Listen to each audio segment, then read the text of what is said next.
Hi everyone, welcome back to my channel. So if you're new to my channel, my name is Grishma and I'm doing my Erasmus Masters here in Ireland and basically Europe. Right now I'm in Ireland. So in this video I'm going to talk about the letter of reference for your scholarship programs, be it Erasmus, be it Stipendicum Hungaricum, be it Finland scholarship or any other scholarship in the world. This is the standard format and stay tuned till the end, and without any further ado, let's dive right into it. So first thing first is that when you are applying for any scholarship, letter of reference plays a very pivotal role because it shows that whatever you have written on your CV is correct, whatever written in your cover letter is correct. So it's just a validating thing that your cover letter provides. Now first question is कि आपको cover letter किससे लेना चाहिए. The best answer to this is जितने भी लोगों की experiences या आपके कॉलेज प्रोफेसर्स है, आप जितना ज़्यादा लेटर ऑफ रेफरेंस कलेक्ट कर सकते हो that much you should be doing. Because let me explain you one thing. आपको हर बार अपना जो लेटर ऑफ रेफरेंस है वो इधर एप्लीकेशन पोर्टल पे अपलोड करना रहता है, नहीं तो you have to send it via email. मतलब वो जो लोग होंगे they will send it via email to them. उस केस में 1 और 2 इज़ फाइन, बट अगर आपको अपलोड करना है तो जितने ज़्यादा होंगे उतना बेटर है. इसका मतलब ये नहीं कि आप 10-15 लेटर ऑफ रेफरेंसेस ले, it has to be less again but productive. तो अगर आपका कॉलेज का कोई डीन है जिससे आप लेटर ऑफ रेफरेंस ले सकते हैं, so I think that is the best bet that you can have. And if you are working तो आपका जो बॉस है या टीम मैनेजर है, टीम लीडर है, उससे लेटर ऑफ रेफरेंस लीजिए. That would again be the best bet. फिर आपके प्रोफेसर्स में अगर कोई कोर्स है जो मैच हो रहा है आपके बैचलर्स एंड आपका जो मास्टर्स आप अप्लाई कर रहे हैं, तो आप उस प्रोफेसर्स को जाके बोल सकते हैं कि मेरे को ऐसा ऐसा लेटर ऑफ रेफरेंस चाहिए और ये वहाँ से मैच होगा. अभी मैंने किससे लेटर ऑफ रेफरेंस लिया था, तो मैंने अपने कॉलेज के एक प्रोफेसर से लेटर ऑफ रेफरेंस लिया था. यही जो इससे एक उनका मॉड्यूल उनके मॉड्यूल से एग्जैक्टली ओवरलैप नहीं हो रहा था, but it was like a upgrade. तो मैंने उनसे एक लिया था और दूसरा मैंने लिया था मेरी ऑफिस के बॉस से, लाइक मेरी मैनेजर से, which was really really like it shows कि आपने काम अच्छा किया है और आपके पास अच्छा बैकग्राउंड है, आपके प्रोफेसर्स आपसे हैप्पी है. So all of these things do matter. तो अभी बात करते हैं कि फॉर्मेट क्या होना चाहिए.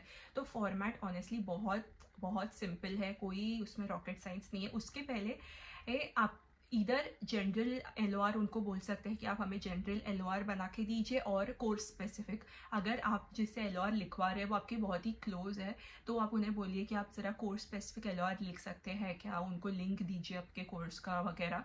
अगर वो बोलते हैं, अभी मेरे इसमें मैंने दोनों अपने प्रोफेसर्स और अपनी बॉस को बोला था कि आप ये कोर्स के लिंक है, आप देखिए इसमें से और मुझे इसमें अप्लाई करना है, तो आप मुझे वैसा एलओआर बना के दीजिए. And I am very grateful. आज तक मैं उनको बहुत ग्रेटफुल हूँ क्योंकि उन्होंने मैंने 3 डिफरेंट प्रोग्राम्स में अप्लाई किया था और सेपरेटली फिनलैंड और स्टाइपेंडिकम से उन्होंने मुझे 5 डिफरेंट एलओआर्स बना के दिए थे प्रोग्राम स्पेसिफिक, ताकि मेरे चांसेस इंक्रीज़ हो जाए. तो आप उनको कनेक्ट कीजिए. अगर आपके प्रोफेसर्स, बहुत बार होता है कि हम कॉलेज में प्रोफेसर से उतना कनेक्ट नहीं कर पाते हैं या हम लेक्चर्स बंक करते हैं, which is quite normal, but try कीजिए कि आप पर्सनली उनसे रीच आउट करें, उनको मेल पे करें. अगर मेल पे जवाब नहीं दे रहे हैं तो कॉलेज पर्सनली जाके विजिट करें, उनको बताएं कि आप ऐसे ऐसे अप्लाई कर रहे हैं. अगर आपके ग्रेड्स कम है, ज़्यादा है, कुछ भी हो, जाके अपने प्रोफेसर से बात करो. अगर आप काम कर रहे हो तो talk to people who are senior to you.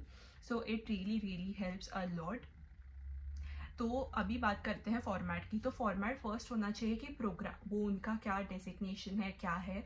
उसके बाद प्रोग्राम में आप क्यों अच्छे हैं उस प्रोग्राम के लिए और उन्होंने क्या क्या आपसे काम किया है, आपके साथ कोई रिसर्च किया है जो इस प्रोग्राम से अलाइन हो रहा है या नहीं.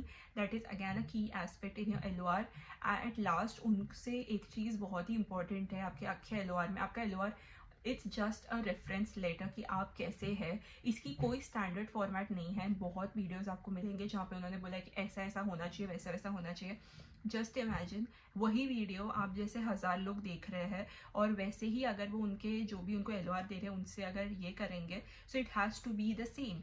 तो कोई उसमें डिफरेंशियल नहीं है। तो आप जो भी आपके लिख रहे हैं LOR, they are very experience, उनको एक फ्री हैंड दीजिए, tell them to write what they think is the best, because वही प्रोग्राम में दिखना चाहिए। दे हैव टू सी कि आप ऑथेंटिक है और ये मेड अप चीज़ नहीं है कि आपने उनको बोला ये फॉर्मेट लिख के दिया। बहुत बार ऐसा भी होता है कि बच्चे एक LOR खुद बनाते हैं और अपने प्रोफेसर्स को भेजते हैं इसे साइन करने के लिए। I don't think it's the right way, इसलिए नहीं बोलते हैं आपको LOR देने के लिए। तो कीप इन माइंड, उनको फ्री हैंड दीजिए और प्रोग्राम के बारे में बताइए। हाँ जी, मैं कह रही थी what is more important in the entire LOR is कि उनकी इधर कॉन्टैक्ट, इधर उनका लिंक्डइन प्रोफाइल या उनका गूगल स्कॉलर अकाउंट होना चाहिए अगर आप रिसर्च के लिए अप्लाई करें। एंड उनकी कॉन्टैक्ट वन वे और दी अदर होनी चाहिए कि अगर उनको क्रॉस रेफरेंसिंग करनी है, अगर उनको कॉन्टैक्ट करना है, so they can contact these people. So it is very very important कि ये चीज़ हो।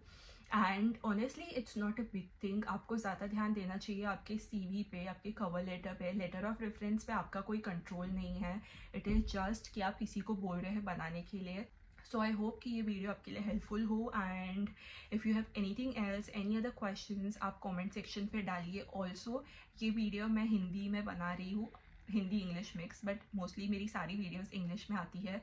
सो अगर आपको चाहिए कि मैं ज़्यादा वीडियोस हिंदी में बनाऊँ या इंग्लिश ही रखूँ या वॉट एवर इट इज़ मुझे कमेंट सेक्शन पे बताइए। And don't forget to like, subscribe and share my channel, because उससे मुझे मोटिवेशन मिलता है और मैं ऐसे बहुत वीडियोस बना पाती हूँ। And see you in my next video. Till then, stay tuned. Bye bye.